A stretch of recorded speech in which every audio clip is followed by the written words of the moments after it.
Apple's iPhone 15 event has come to an end. From an updated smartwatch lineup to a shift toward USB-C charging, here's a quick roundup of all the big announcements Apple made at its Wonderlust event. We'll keep it to 5 minutes because we don't need more. Let's go. So let's start with the basic iPhone 15 lineup. Not only do the new devices come with USB-C for the first time, but they also feature the dynamic island that initially only came with the iPhone 14 Pro and Pro Max models. By the way, USB-C port is limited to USB 2.0, and I was not too lazy to look at the release date of this standard. 23 years ago. Amazing. Well, the new iPhone 15 also features last year's A16 chip, which Apple pulled out of the 14 Pro. The design is the same, the sizes are the same. The iPhone 15 has a 6.1-inch screen, while the iPhone 15 Plus has a 6.7-inch screen. Refresh rate 60 Hz. Someone please tell them already that 60 Hz is absolutely the worst thing a phone can have today. This is even worse than Lightning, which thanks to the European Union they got rid of. And also the display peak brightness was increased up to 2000 nits. The main camera sensor is moving to a 48 megapixel one, up from the 12 megapixel one found on the previous iPhone 14. There's also the same 12 megapixel ultra-wide. The iPhone 15 also includes a second generation ultra-wideband chip, just like the new Apple Watch Series 9. This can enable precision finding in Find My. The iPhone 15 starts at $800 and the iPhone 15 Plus starts at $900. You can pre-order the devices on September 15th and they'll begin shipping on September 22nd. There are even more upgrades in store for the iPhone 15 Pro and Pro Max models, which include a USB-C port alongside a new customizable action button that replaces the mute toggle. It also comes with thinner bezels, hats off, and maybe even underwears off as well, because these bezels are so sexy. Although the screens are the same as last year, the brightness hasn't been increased. Apple also managed to reduce the weight of the 15 Pro Max by a whole gram thanks to a titanium belt. Apple is adding a more efficient A17 Pro processor to the device with a redesigned GPU that could take mobile gaming on iPhones to the next level. Well, these are ray tracing and other beautiful words that have yet to be confirmed in practice, since ray tracing is what the Exynos 2200 has, but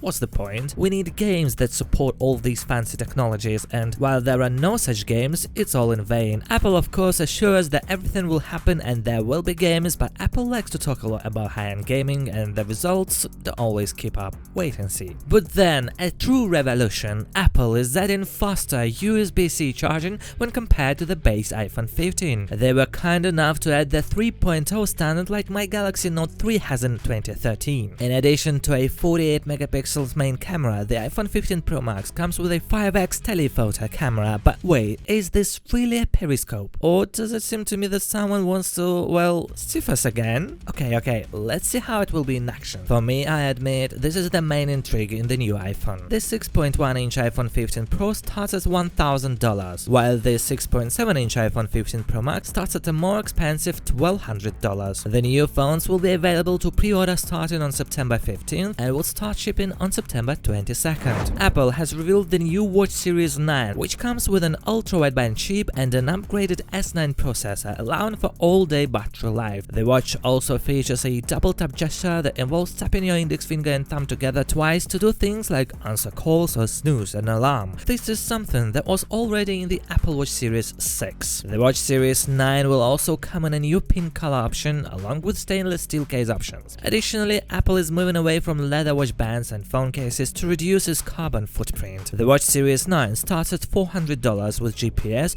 or $500 with GPS and cellular. You can order them starting today with availability on September 22nd. Apple also showed off its second-gen Apple Watch Ultra. Similar to the Watch Series 9, it will come with an ultra-wideband chip and an S9 processor that enables the double-tap gesture. The new Watch Ultra 2 will also come with an upgraded 3000 nit display while still getting 72 hours of battery life on a single charge in low-power mode. Apple also showed off a new watch face called Modular Ultra that uses the display's outer edges. The Ultra 2 costs $800 with GPS and cellular. It's available to pre-order today and will ship on September 22nd. In addition to the iPhone 15 getting a USB-C charging port, Apple also announced that the AirPods Pro will now come with a USB-C charging case. The company will start shipping its wired AirPods with the option as well, and says you can charge the Apple Watch and AirPods Pro through the iPhone 15. During its event, Apple revealed that it plans on launching iOS 17, watchOS 10 and iPadOS 17 on September 18, but it's live in Mako, Sonoma for September 26th. That's basically all. Let's thank the European Union for the interesting Apple event and wait for the results from the field. It's very interesting what the 5x zoom of the iPhone 15 Pro Max will be capable of. Thanks for watching, share this video with your friends, see you in the next one, good luck to all.